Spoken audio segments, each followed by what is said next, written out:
말씀 봉독합니다. 하나님 말씀은 누가복음 19장입니다. 41절에서 44절까지 말씀입니다. 누가복음 19장 41절에서 44절까지 신약성경 129페이지에 있습니다. 예, 우리 다 같이 읽겠습니다. 시작. 가까이 오사 성을 보시고 우시며 이르시되 너도 오늘 평화에 관한 일을 알았더라면 좋을 뻔하였거니와 지금 내 눈에 숨겨졌도다. 날이 이를지라 내 원수들이 토둔을 쌓고 너를 둘러 사면으로 가두고 또 너와 및 그 가운데 있는 내 자식들을 땅에 메어 치며 돌 하나도 돌 위에 남기지 아니하리니 이는 내가 보살핌 받는 날을 알지 못함을 인함이니라 하시니라. 아멘. 할렐루야. 아멘. 우리 주변에 계신 분들과 인사하겠습니다. 감사합니다, 미안합니다, 사랑합니다 하고 인사하겠습니다. 감사합니다, 미안합니다, 사랑합니다, 감사합니다, 사랑합니다. 예, 오늘은 누가복음 19장 41절에서 44절을 본문으로 예수님이 흘리신 눈물이라는 제목의 말씀으로 함께 은혜를 나누고자 합니다. 영국 런던에 사는 19살 소녀가 있었습니다. 19살 소녀가 운송회사와 3년이라는 긴 기간의 소송 끝에 결국은 그 소송을 이기게 됩니다. 그래서 그 영국 돈으로 50만 파운드, 그러니까 우리나라 돈으로 하면 약 10억 원이라는 큰 손해배상금을 받습니다. 우리가 생각할 때 3년이면 굉장히 긴 기간 아닙니까? 긴 기간을 그 소송을 해가지고 결국은 이겨서 약 우리나라 돈으로 10억 원 정도를 받았으면 어떨 것 같으세요? 감격이라는 말보다는 뭔가 그동안에 쌓였던 그런 것 때문에 그 눈물을 막 흘리지 않을까요? 억눌려왔던 감정이 폭발하면서 눈물을 흘릴 것 같습니다. 그런데 이 소녀는 오랫동안 그렇게 어렵게 끌고 온 소송에 이겼음에도 불구하고 울지 못합니다. 왜 그런가 하면 이 운송회사와 3년 동안 소송을 하게 된 원인이 바로 사고를 통해서 울지 못하게 된 거예요. 예, 뭐 외모상으로 외적으로 볼 때는 큰 문제가 없었는데 그 사고로 인해서 머리를 다치면서 울지 못하는, 어떻게 보면 병에 걸린 거죠. 울지 못하는 병에. 어쩌면 이 소녀의 형편은 메말라가는 현대를 살아가고 있는 우리 모든 사람들의 상징이 아닐까 하는 생각을 해보았습니다. 가슴이 복받치고 마음이 복받쳐서 울어야 되는데, 그러니까 대부분이 그런 경우에 울 텐데 울지 못하는 상황, 우리 현대인들의 상황이 아닐까 생각을 해보았습니다. 사실 우리 주위에는 애통하고 가슴 치며 울 일들이 얼마나 많은지 모릅니다. 매일 보는 뉴스나 인터넷 기사를 보면은 정말 슬픈 일들, 애통하고 정말 가슴을 칠 일들이 많이 있지 않습니까? 저 멀리 아프리카까지 가지 않아도 괜찮습니다. 서울, 아니 관악구, 봉천동 주변에만 봐도, 우리 이웃을 봐도 이렇게 왜 이렇게 안타까운 일들이 많을까? 정말 눈물 흘릴 일들이 왜 이렇게 많을까? 그런 생각을 합니다. 그런데도 우리는 그런 일들이 너무 자주 반복이 되고 시간이 길어지다 보니까 그런 일들에 대해서 점점 어떻게 돼요? 무감각해지는 것 같아요. 옛날에는 요 정도만 됐어도 참 가슴이 아프고 눈물이 나왔는데 이제 이 정도 가지고는 눈물도 안 납니다. 또 한편으로는 이 도시의 소음 속에서 우리의 성공과 부를 위해서 경쟁 속에서 매일같이 살아가다 보니까 그래서 너무나도 무감각해지고 눈물도 메말라지지 않았나 싶습니다. 어떻습니까? 우리 성도님들 한번 생각해 보시죠. 눈물 흘린 적이 최근에 언제입니까? 한번 생각해 보십시오. 눈물 흘린 적이 내가 최근에 언제인가? 올해 들어서 혹시 한 번이라도 눈물을 흘려 보셨습니까? 아니면 작년에 언제쯤에 눈물을 흘려 보셨습니까? 생각해 보니까 작년 1년 동안 지금까지 혹은 2년, 3년 동안 운 적이 한 번도 없진 않습니까? 확실히 오늘날 우리가 살고 있는 이 현대 문화는 우는 것을 별로 반기지 않는 것 같습니다. 조금이라도 울려고 하면 왜 우냐? 왜 우냐? 주위의 눈총을 의식하고 울지 말라, 그렇게 하는 것 같습니다.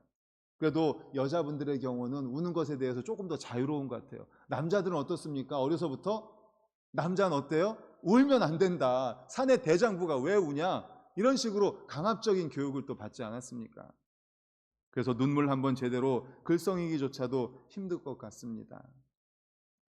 사실 우리는 큰 과오에 대하여 울며 신음하는 것이 자연스러웠던 선지자들의 시대와는 너무나 거리가 먼 그런 시대를 현재 살아가고 있습니다. 그와 함께 우리들 자신의 마음도 그들과는 너무 동떨어져 있습니다.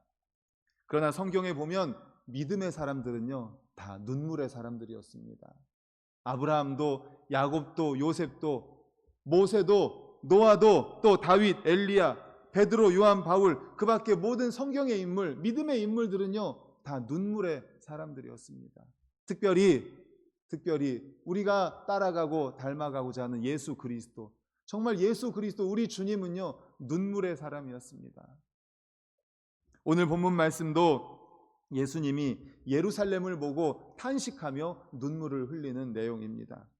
예수님께서는 예루살렘 입성 후에 감람산에서 예루살렘 성을 바라보시면서 눈물을 흘리십니다. 우리 마태복음 23장 37절, 38절 우리 화면 보고 같이 읽겠습니다. 시작. 예루살렘아, 예루살렘아, 선지자들을 죽이고 내게 파송된 자들을 돌로 치는 자여, 암탉이 그 새끼를 날개 아래에 모음같이 내가 네 자녀를 모으려 한 일이 몇 번이더냐. 그러나 너희가 원하지 아니하였도다. 보라, 너희 집이 황폐하여 버려진 바 되리라. 아멘.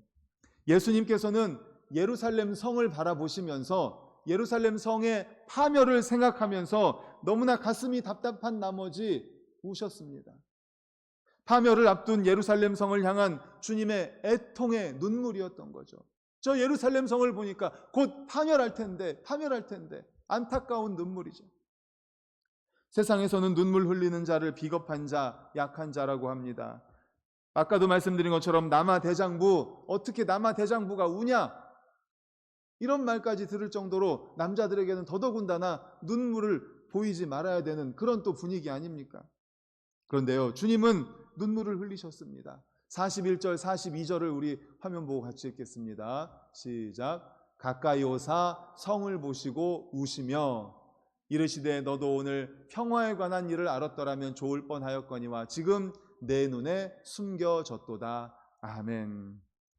예루살렘 성을 바라보면서 거기에 있는 성민들, 백성들, 제사장, 또 서기관, 바리새인들은 동분서주하면서 평화의 왕인 메시아를 기다리고 살아가고 있었습니다. 예루살렘 성 안의 사람들, 그들의 소원인 평화의 왕 주님께서 마침내 오셨습니다. 예수님께서 평화의 왕으로 오셨어요. 그런데도 그들은 예수님을 알아보지 못했습니다. 오히려 메시아를 십자가에 못 박은 것입니다. 이들의 무지함을 보고 통분함을 여기시사 눈물을 흘리신 것입니다.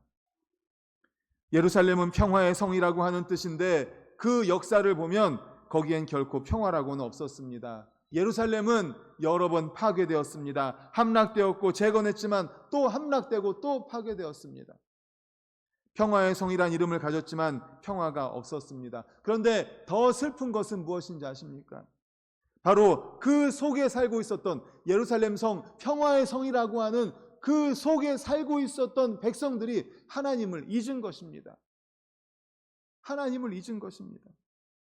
예수님께서는 그들에게 생명의 말씀을 전해주러 오셨습니다. 그런데 그들은 오히려 예수님을 조롱하고 죽이려고 음모하였습니다. 진정한 평화를 위한 기회가 주어졌지만 그들은 평화의 왕을 알지 못했습니다. 이제 예수님은 그들의 눈이 먼 것뿐만 아니라 이제 곧 그들에게 닥칠 그들의 운명으로 인하여 한탄하면서 오셨습니다. 곧 멸망할 예루살렘 성, 평화의 성인데 곧 멸망할 예루살렘 성, 그리고 그 안에 살고 있는 백성들, 곧 멸망할 백성들을 바라보면서 눈물을 흘리신 것입니다.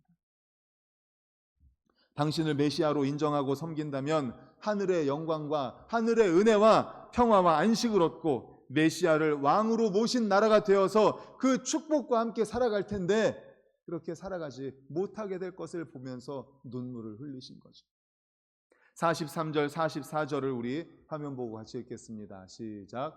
날이 이를지라 내 원수들이 토둔을 쌓고 너를 둘러 사면으로 가두고 또 너와 및 그 가운데 있는 내 자식들을 땅에 메어 치며 돌 하나도 돌 위에 남기지 아니하리니 이는 내가 보살핌 받는 날을 알지 못함을 인함이니라. 아멘. 선지자를 죽이고 하나님의 사자를 박해해 온 예루살렘 성의 멸망을 목전에 두고 있는 것입니다. 예수님은 여러 차례 저들의 각성을 촉구했습니다. 그런데 그들은 깨닫기는커녕 도리어 주님을 잡아서 십자가에 못 박아 죽이게 되죠. 예수님은 장차 대적들이 예루살렘을 포위하고 유대인들을 살육할 것을 예고하셨습니다. 방금 읽은 말씀처럼 그렇게 예고를 하십니다. 이 예고대로 주 70년경에 유대인들이 로마의 반란 전쟁을 일으킵니다. 우리가 잘 아는 것처럼 로마의 압제하에 있었습니다. 그래서 이들이 기다린 메시아는 어떤 메시아였어요? 정치적인 메시아였어요. 무슨 말입니까? 로마의 압제로부터 우리들을 해방시켜줄 메시아를 기다리고 있었던 거죠. 그런데 올해 연초였던 것 같습니다. 제가 설교를 통해서 말씀드린 것처럼 우리 예수님은 이 땅에 정치적인 문제를 해결하기 위해 오신 분이 아닙니다. 육체적인 문제를 해결하기 위해 오신 분이 아니에요. 그럼 뭐 때문에 오셨어요? 영적인 문제 때문에 오신 분이라는 사실을 기억하시기를 간절히 축원합니다. 아멘. 그렇습니다. 예수님이 이 땅에 오신 것은 영적인 문제 때문에 오셨어요. 그런데 유대인들은요, 로마의 압제하에 있었기 때문에 먹고 사는 게 너무 힘들어서 육체적인 문제, 정치적인 메시아를, 육체적인 메시아, 정치적인 메시아를 기다리고 있었던 거예요. 그러다가 이후에 방금 말씀드린 것처럼 70년경에 로마의 압제하에서 결국은 그들에게 반란을 일으킵니다. 압제 도저히 못 참겠다라는 거죠. 그 결과 로마 군대가 그 반란을 진압하기 위해서 황제 웨스트파시안의 아들인 디도 장군이 15만을 이끌고 예루살렘 성을 완전히 파괴합니다. 예루살렘 성은 로마의 군대에 의해 포위되었고 비참하게 사륙되고 초토화됩니다. 평화의 왕을 받아들이지 않았기 때문에 이런 운명을 스스로 자초하는 것을 보면서 예수님께서 얼마나 마음이 아프셨겠습니까? 얼마나 마음이 아프셨으면 눈물을 흘리셨겠습니까? 이들이 평화의 왕 메시아를, 예수 그리스도를, 영적인 문제를 해결하기 위해 온 예수 그리스도를 영접하고 평화의 왕 예루살렘이 정말 평화의 성이 되었다면 좋았을 텐데 그렇게 하지 못하고 메시아를 오히려 십자가에 못 박아 죽이는 이들, 결국 로마에 의해서 평화의 성이 완전히 멸망하게 되고 그들의 그 로마 군에 의해서 회파되는 그것을 생각할 때 예수님은 너무나 안타까웠던 거죠. 그래서 예수님은 눈물을 흘리셨습니다. 사랑하는 성도 여러분, 이처럼 주님은 이스라엘이 하나님의 뜻을 짓밟고 불의와 죄악에 빠진 것을 보고 우셨습니다. 눈물을 흘리셨습니다. 그리스도인 자신을 몰라보고 배척하는 무지에 눈물을 흘리셨습니다. 또 장래 자신들에게 닥칠 비극을 모르고 사는 것 때문에 눈물을 흘렸습니다. 이렇게 볼 때 주님의 눈물은 비단 그 예루살렘 유대인들만을 향한 눈물이 아니었습니다. 장차 세상의 모든 불신자들이 맞을 비극적인 운명을 안타까워하면서 우신 것입니다. 오늘날 불신자들은 불의와 죄악을 행하며 그리스도를 경시하고 또 장차 자신들에게 닥칠 영원한 심판을 모르고 살아가고 있습니다. 주님은 오늘도 주님을 영접하지 않고 죄악에 빠져 사는 자들 때문에 눈물을 흘리고 있다는 사실을 믿으시기를 간절히 축원합니다. 아멘. 예수님이 예루살렘 성이 무너지고 그 예루살렘 성 안에 결국 죽어갈 그 영혼들을 바라보면서 우셨는데 그 눈물을 그들만의 눈물이 아니라 바로 지금 이 시대를 살아가는 우리들, 그리고 믿지 않는, 그래서 영원한 지옥불에 떨어질 수밖에 없는 그들을 생각하시면서 예수님은 눈물을 흘리셨다는 것입니다. 닐의 눈물이라는 예화가 있습니다. 닐이라는 사람이 어느 날 군인들을 전도하기 위해서 군대 앞에서 이렇게 군인들을 전도하고 있었습니다. 그런데 그 가운데 한 군인이 그 닐이라는 사람을 막 욕하는 거예요. 욕하면서 저주하면서 동료 군인들에게 이렇게 이야기합니다. 내가 그보다 앞장서서 단번에 전도지 배부하는 것을 중단시키고 말겠다. 전도지를 배부하면서 전도하고 있었는데 내가 당장에 그 앞에 가가지고 전도지 배부하는 것을 중단시키고 말겠다. 이렇게 막 욕을 하면서 저주하면서 이야기를 했습니다. 그러나 그 말을 들은 닐은 달아나지도 않고 그 앞에서 어떻게 하고 있었는가 하면 눈물을 뚝뚝 흘리고 있었습니다. 시간이 지났습니다. 몇 년 후에 거리에서 닐이 또 역시 전도를 하고 있었습니다. 그런데 그때 지나가던 어떤 군인이 걸어와서 닐에게 이야기합니다. 혹시 저를 아시겠습니까? 글쎄요, 누구세요? 제가 잘 모르겠는데요. 혹시 이 말 기억나십니까? 내가 그보다 앞장서서 단번에 그 앞에 가서 전도지를 배부하는 것을 내가 중지시키겠노라고 다른 군인들에게 이야기했던 것 기억나십니까? 잘 기억이 안 나는데요. 그때 당신이 어떻게 했는지 기억나십니까? 저는 잊을 수가 없습니다. 제가 그렇게 했을 때 당신은 도망가거나 그렇게 하지 않고 그 앞에서 그냥 눈물을 뚝뚝 흘리셨습니다. 제가 그 눈물 때문에 그날 집에 가서 잠을 잘 수가 없었습니다. 당신이 흘린 그 눈물 때문에 내가 집에 가서 잠을 잘 수가 없었습니다. 잠을 잘 수가 없었습니다. 당신의 눈물이 내 가슴 속에 녹아져 내렸습니다.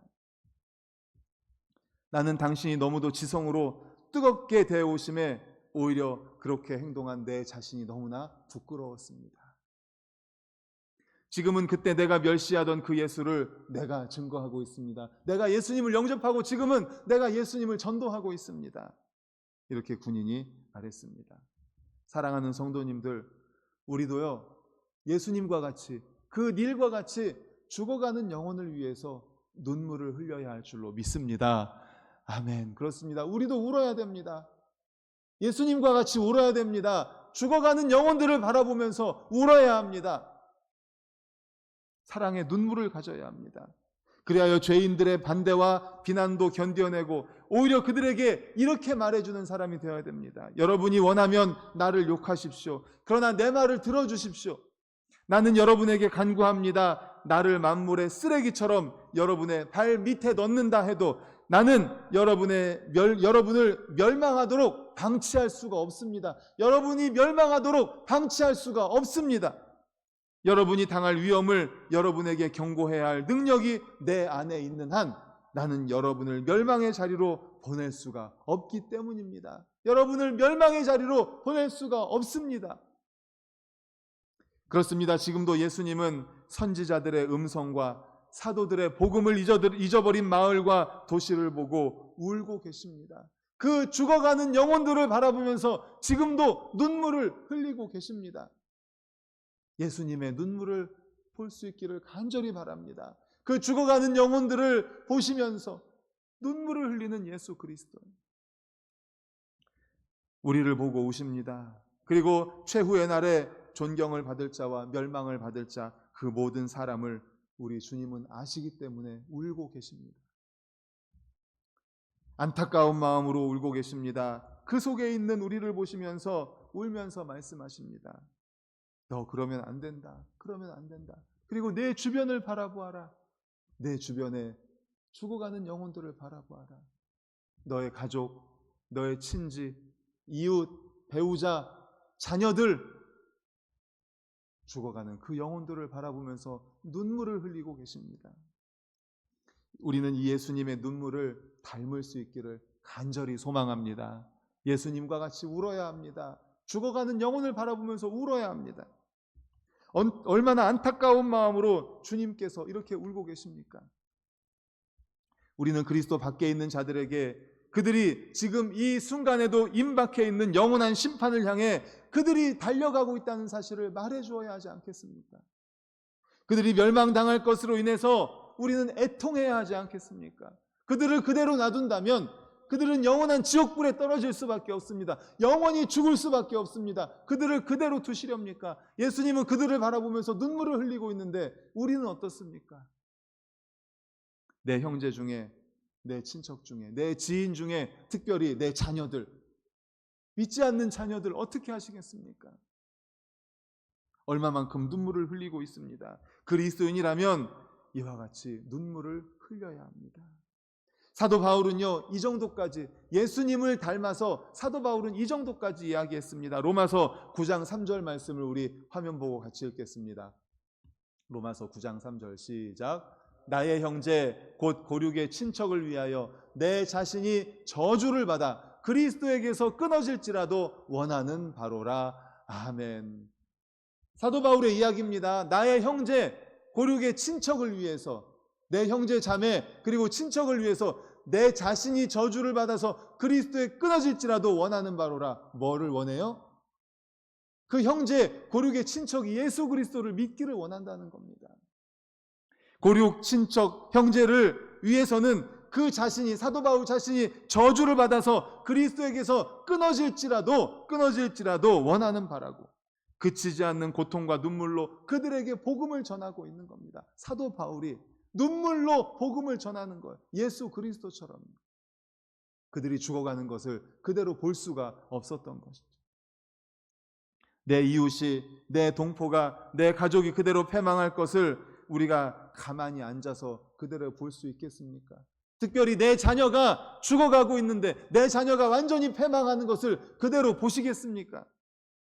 예수님과 같은 안타까운 마음으로 복음을 전하는 그 눈물을 흘릴 수 있기를 간절히 축원합니다.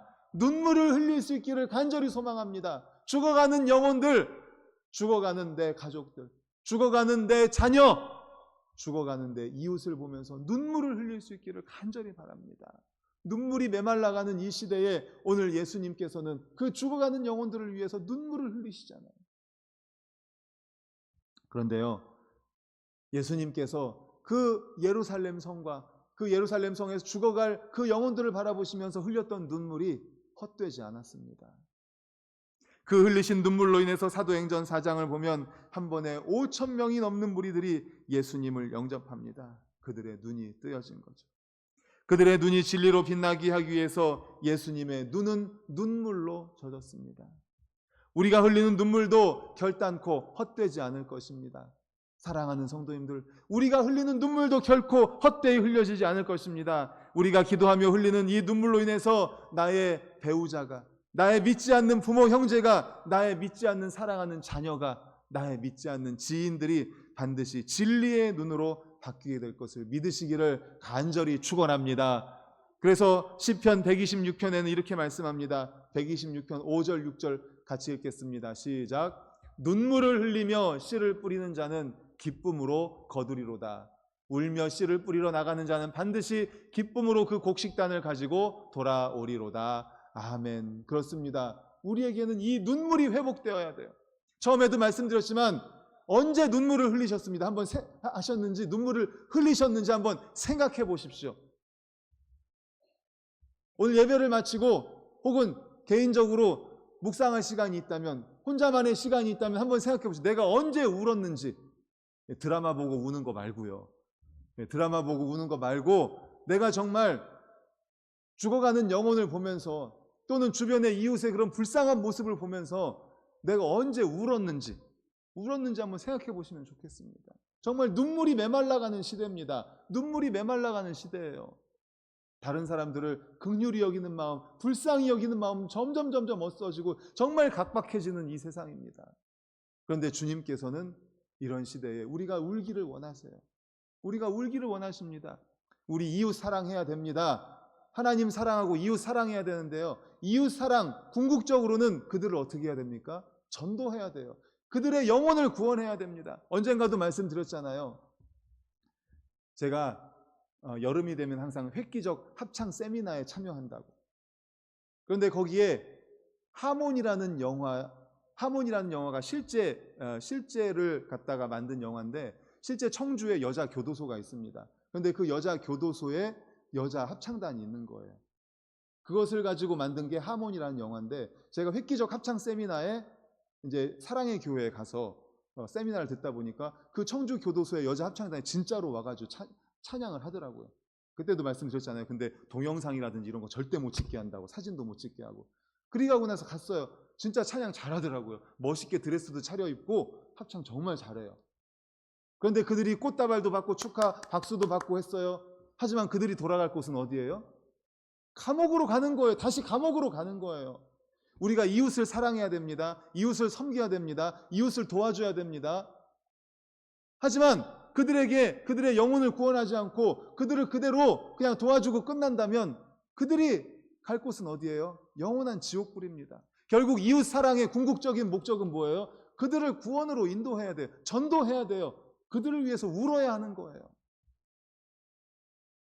그런데 그 눈물이 헛되지 않다는 거예요.